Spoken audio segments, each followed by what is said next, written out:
Бүгүнкү жүрүштүн максаты биз ЛДПКга жанагы гейлерге каршыбыз. Биз кыргыз эли Кыргызстанда жашап аткандан кийин биз гейлерге каршыбыз.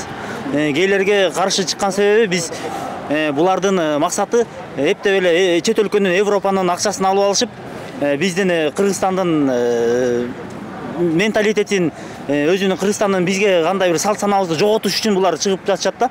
Биз аларга каршыбыз. Биз кыргыз элинин келечеги үчүн биз бул эмпошникттерди тазалап жок кылууга чейин барабыз биз.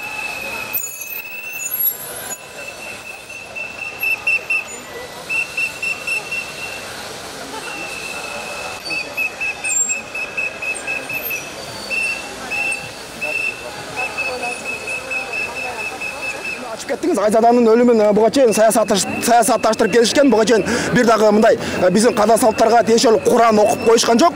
Биз ошол Айзаданын өлümүн саясатташтырбасын. Буга окшогон өлümдөр Ички иштер министрлигинин статистикасында бар. Неге булар, неге сиздер, сизге да суроо берейин, неге сиздер ошонун өлümүн саясатташтырдыңыздар деген суроо талап менен чыктык. Анан кийин биз дагы биздин ички иштерге сырттан каржыланып гонорар алгандары далилдер бар. Ошону биздин өкмөткө, биздин өлкөбүзгө отчет берип коюшсун. Ошол сиздердин сырттан каржыланган бейөкмөт уюмдар. Билесиз, мен аттарын атап эле кой. Уюштуруучулар билбедим, мен дагы сол жерлерден билип келдим, ушулерге бейөкмөт гейлерге каршы экенин деп. Ошого да мен өзүмдүн жарандык позициямды билдиргени келдим бул жака. Уюштуруучуларды жок болсо керек, менимче эл өзү.